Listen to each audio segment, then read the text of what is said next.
Hello बच्चों। तो आज हम अपना एक नया चैप्टर स्टार्ट करने जा रहे हैं। क्लास 10th का नेम है इलेक्ट्रिसिटी। तो today we will be starting our class 10th new chapter electricity. Okay, तो इलेक्ट्रिसिटी होता क्या है? आप कहते हैं कि घर में हमारी इलेक्ट्रिसिटी आ गई, नहीं आ गई, या आपने एकदम कोई स्विच ऑन किया तो इलेक्ट्रिसिटी आ गई, वो बल्ब जल गया। ठीक है, तो ये सब होता क्या किससे? अब आप कहोगे कि ये करंट के थ्रू होता है, कि वायर्स में करंट जाता है, ठीक है, फिर हमारे जो बल्ब होते हैं वो जल जाते हैं।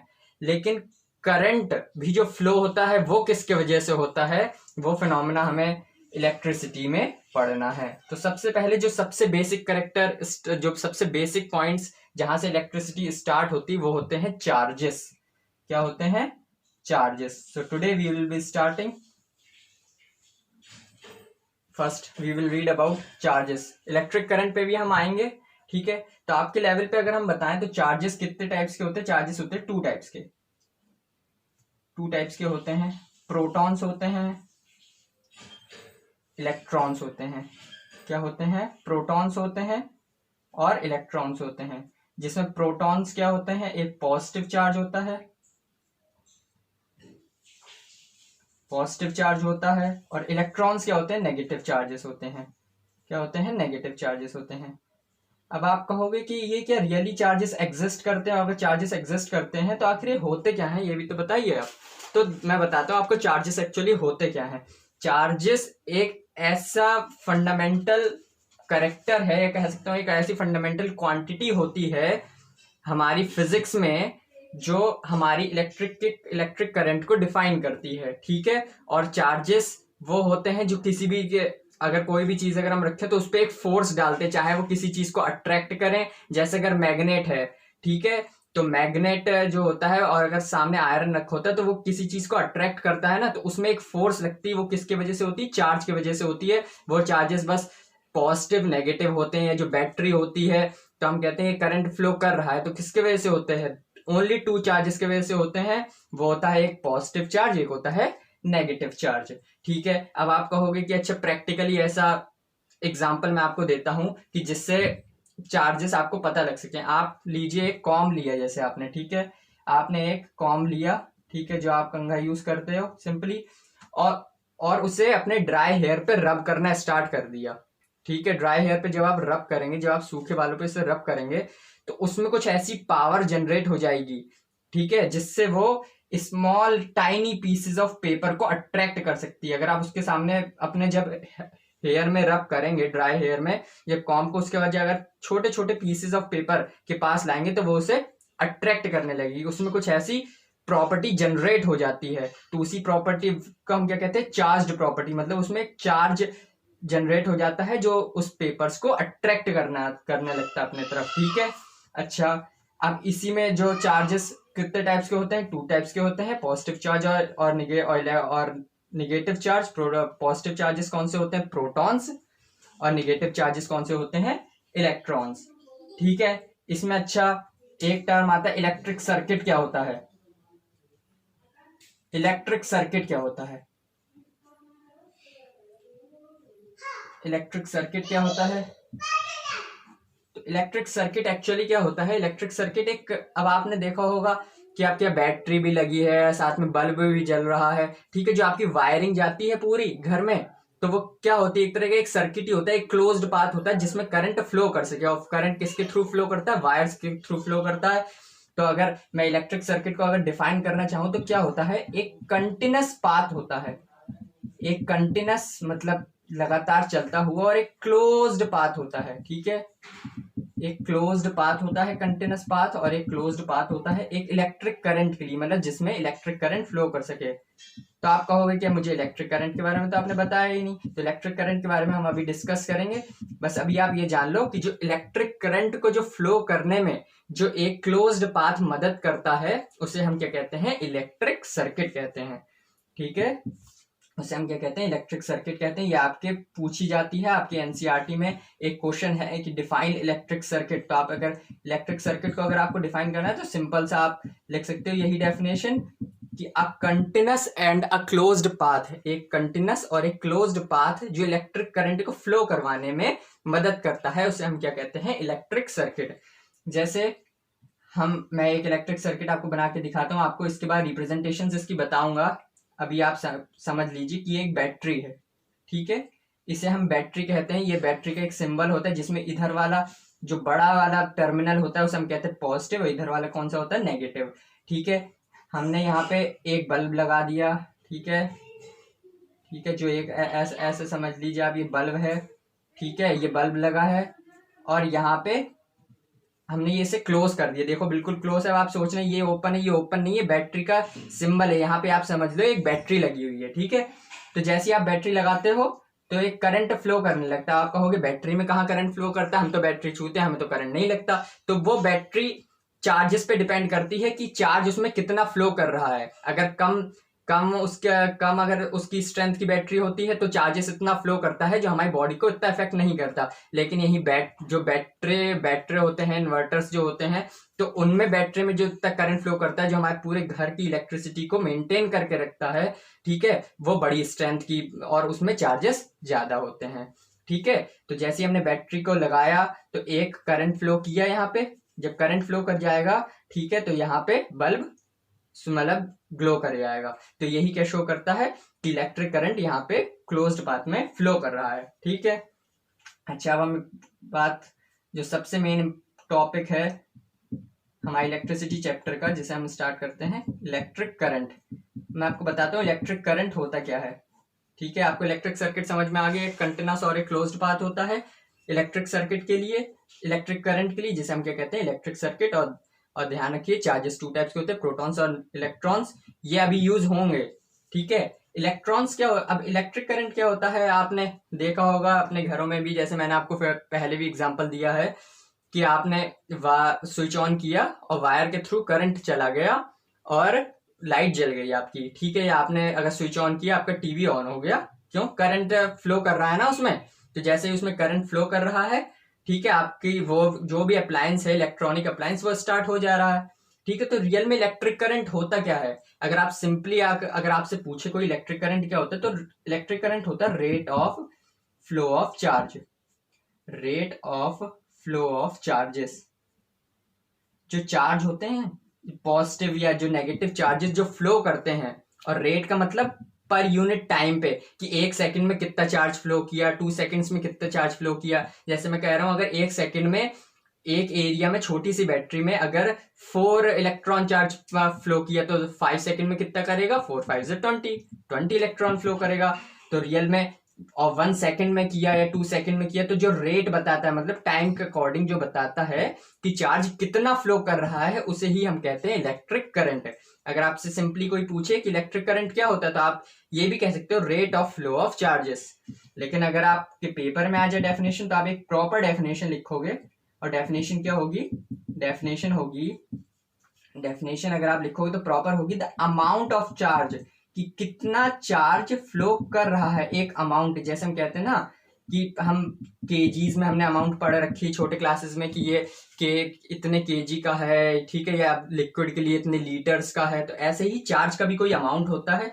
तो द अमाउंट ऑफ चार्ज, कितना चार्ज फ्लो किया, flowing through any cross section, through any particular area कह सकते हो आप, या थ्रू एनी क्रॉस सेक्शन भी कह सकते हो। क्रॉस सेक्शन का मतलब भी किसी एक एरिया में, एक पार्टिकुलर एरिया में, जैसे बैटरी है तो हम बार बैटरी को चेंज तो नहीं कर सकते कि खींच के बड़ी कर दें, एक उतना ही फिक्स एरिया रहेगा ना, उसी में तो चार्ज फ्लो करेगा, उसी के हिसाब से इलेक्ट्रिक करंट डिफाइन होता है। आगे समझ में, इसलिए हम जो छोटे सेल हैं उसे बड़े में नहीं लगा सकते, और जो बड़े सेल उन्हें छोटे चीज में नहीं लगा सकते, क्योंकि हर चीज के लिए एक स्पेसिफाइड बैटरी बनी है।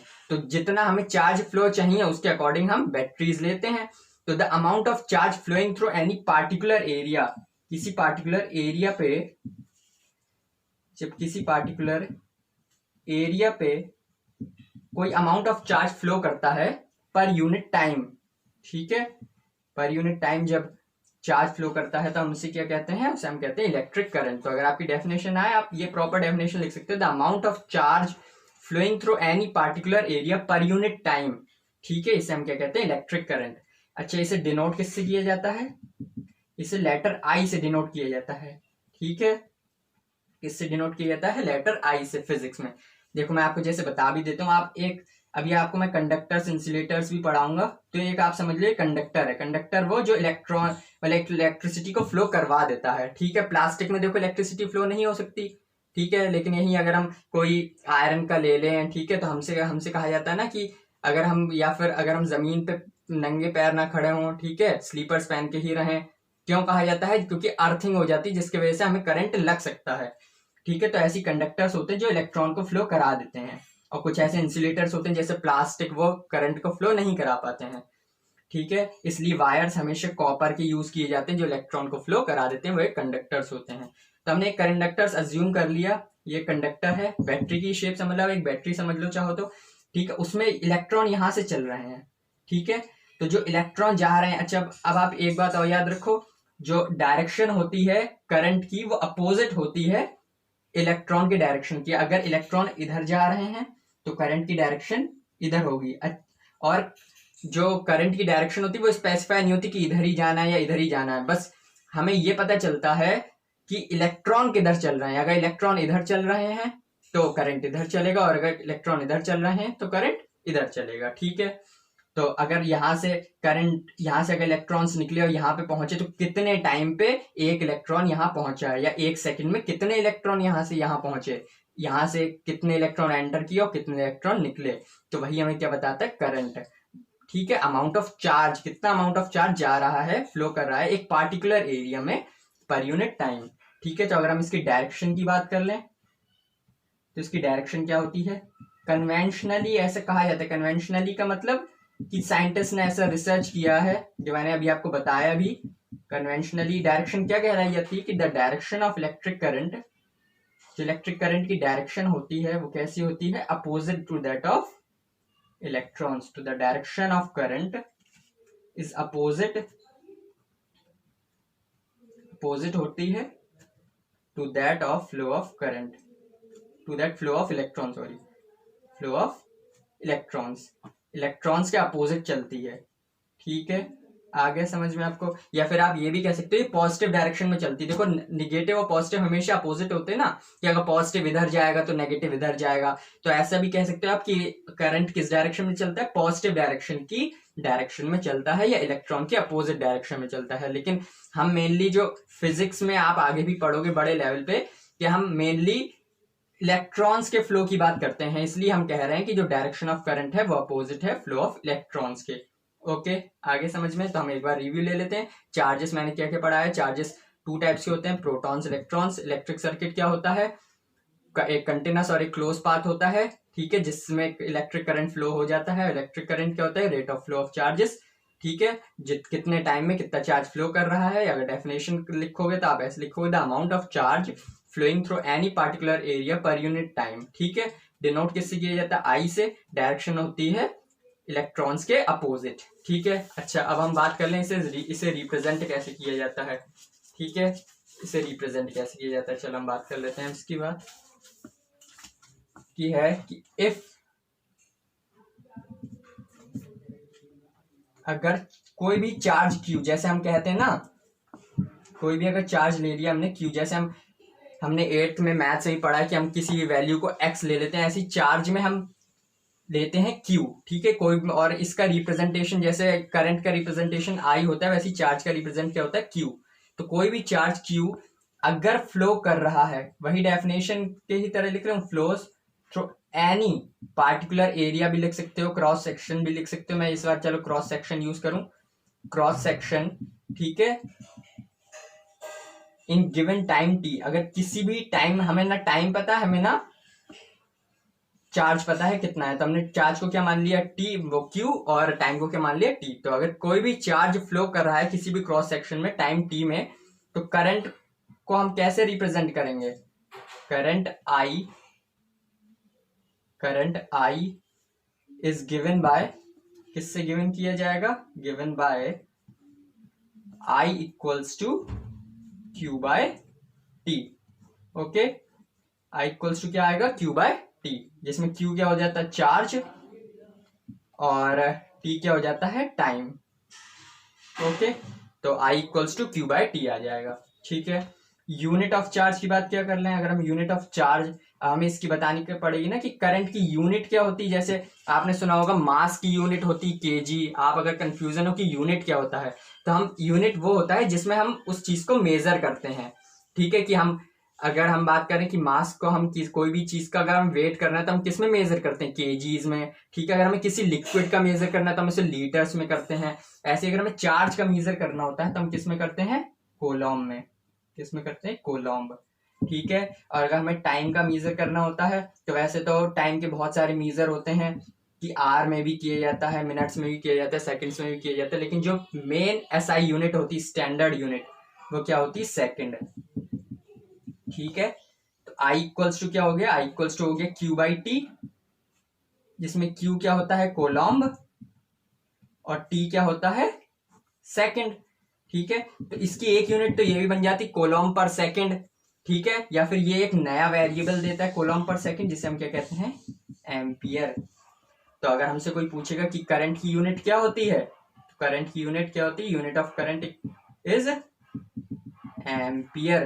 क्या होती है, एम्पियर। यूनिट ऑफ करंट क्या होती है, एम्पियर। और यहीं पे पूछा जाता है कि करंट कौन सी क्वांटिटी है, करंट कौन सी क्वांटिटी है। तो करंट क्या है, एक स्केलर क्वांटिटी है। ये आप लर्न कर लो, स्केलर क्वांटिटी है, क्योंकि ये जो स्केलर और यहाँ पे एक स्केलर क्वांटिटी होती है जिसका मैग्नीट्यूड होता है ओनली, और वेक्टर क्वांटिटी होती है जिसमें मैग्नीट्यूड और डायरेक्शन दोनों होते हैं, उसे वेक्टर कहते हैं। ठीक है, वैसे अगर आप बड़े लेवल पे पढ़ोगे तो करंट की यूनिट होती है टेंसर क्वांटिटी, लेकिन आपके 10th लेवल पे कहा जाता है कि करंट की यूनिट होती है स्केलर क्वांटिटी। ठीक है, करंट एक स्केलर क्वांटिटी होती है, ये आप लर्न कर लो। ठीक है, या आप इसके बारे में आगे पढ़ोगे हायर क्लासेस में। ठीक है, अच्छा, तो यहाँ पे करंट का टॉपिक तो खत्म होता है। तो अगर हम अपना जो फॉर्मूला बनाया है हम उसे फिर से अगर रीड कर लें कि इफ चार्ज क्यू, अगर कोई भी चार्ज क्यू फ्लो कर रहा है, हम क्यू इसलिए ले रहे हैं क्योंकि क्यू एक नोटेशन है चार्ज के लिए। तो अगर कोई भी चार्ज क्यू फ्लो कर रहा है किसी भी टाइम टी पे, एक क्रॉस सेक्शन, एक पार्टिकुलर एरिया में, कि अगर इतनी छोटी सी बैटरी तो इतनी छोटी सी बैटरी में फ्लो कर रहा है, इतनी बड़ी बैटरी तो इतनी बड़ी बैटरी में फ्लो कर रहा है, तो करंट का फॉर्मूला क्या बन जाता है, I equals to Q by T. Unit of charge क्या हो गई, कोलॉम। यूनिट ऑफ टाइम क्या हो गई, second. I equals to Q by T. ठीक है, अच्छा, आप